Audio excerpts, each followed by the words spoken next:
So what are we doing today? Today, heading out, quick visit to Skippers Township, and then after that, head out, quickly go to a shop, just resupply quickly, and then off to Macetown for another camp deep in Macetown. My name is Marcus Wyatt. Join me as I share my passion for four-wheel drives and traveling to the remotest parts of New Zealand. If you enjoy these videos, please support me by buying me a coffee on Patreon. Join the team of explorers now. What a glorious day here on Shotover River. We're somewhere, the Branches Road. Found this gorgeous little campsite. It would be the absolute best campsite if it wasn't for the sandflies. These little critters are really making life hard at the moment, even to the point where face masks, nets are required if you want to sit under the awning. They are just vicious. But all in all, we had a good night. A little bit of light rain last night. It's been great. I can feel one on my head.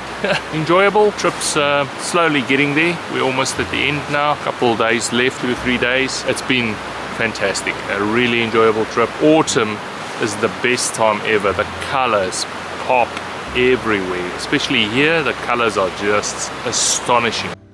At the time, the new road to Skippers Point was completed. Plans for a new higher breach were made. Work on this new breach began in 1898 and lasted for about 2 years. In March 1901, the breach was officially opened by the Ministry of Mines and finally replaced the old suspension breach. Even though the completion of the existing Skippers breach was done after the gold rush was over, it is today one of the major attractions for visitors to Skippers Canyon, as it spans the gorge with sheer rock faces on both sides and is about 100 meters above the river. The canyon and Skippers Point were named after skipper Malcolm Duncan, who discovered gold in the canyon in 1862. Born in Northern Ireland, Duncan served for a number of years on American ships, hence the nickname Skipper. Duncan took part in the gold rush and discovered gold in Skippers Creek, which soon became known as Skippers Point or simply Skippers. Like Charlestown, Skippers Point had an initial population of about 1,000 people but stabilized to about 200 around 1864. At one stage, there were 6 hotels at Skippers Point, but like Charlestown,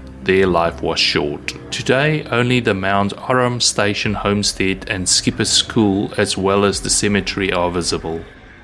The first breach that enabled the gold miners to safely reach Skippers Point was a suspension structure. Building of the breach began as early as 1866. It crossed the river only 6 meters above the water and was prone to damage from flooding. It was replaced in 1871 but rebuilt at the same place. The access to the first crossing of the Shotover River was difficult as the approaches to it were very steep on both sides. The stone approaches of the old breach still stands and are visible from Skippers Road.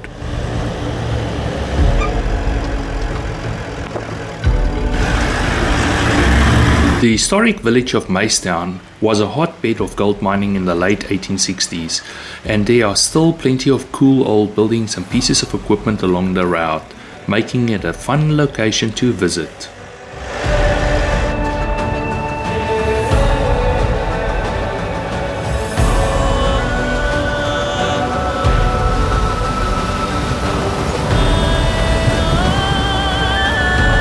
The road begins in Arrowtown, which is located slightly north of Queenstown.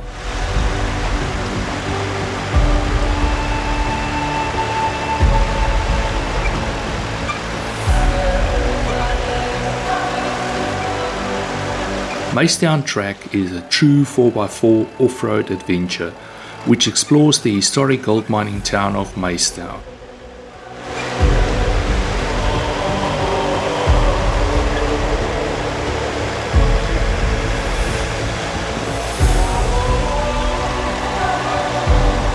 The route is mostly just a rutted gravel and dirt road, but the numerous river crossings and steep drops can make it dangerous at the wrong time of the year.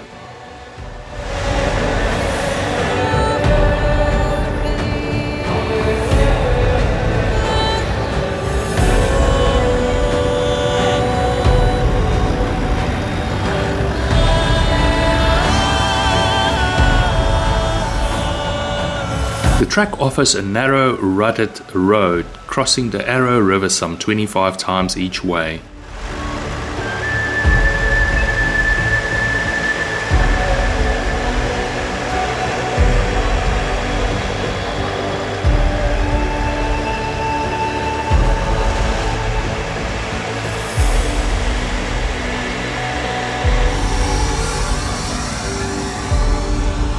The track is a truly spectacular Grade 3 track and is an exciting drive with the magic scenery topping it off perfectly.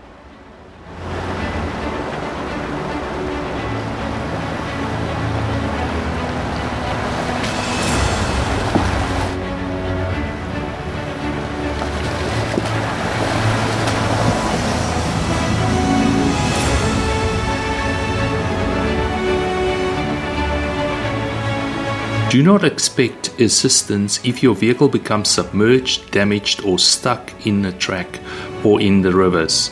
You need to make your own arrangements for the vehicle recovery in the event of a mishap.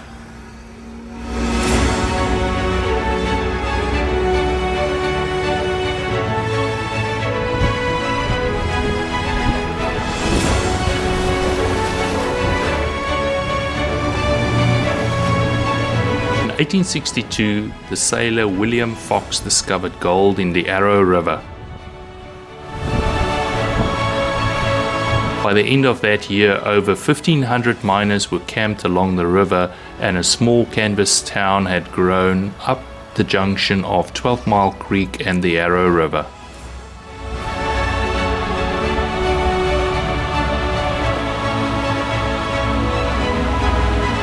Among those that flocked to the area were three brothers, John, Charles and Harry Mays, after whom the town came to be known.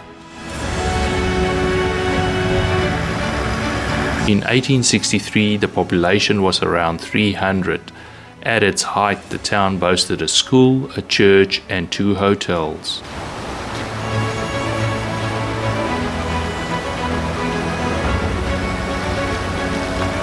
By 1865, most of the alluvial gold had been extracted and many miners left for the goldfields of the west coast.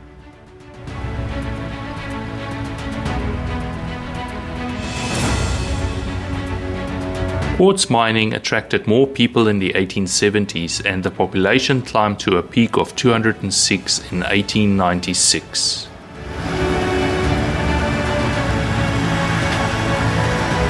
The village owed its existence solely to the mining industry.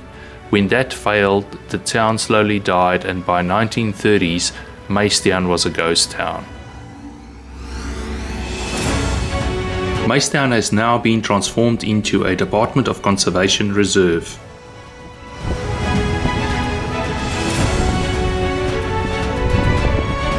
Little remains of the original buildings but Needham's house, the old schoolmaster's house, and the bakehouse have been faithfully restored by the Department of Conservation.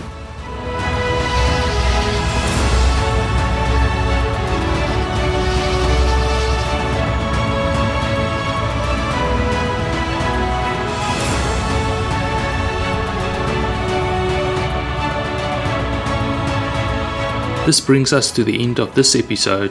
If you enjoyed watching this video, I highly recommend the following video.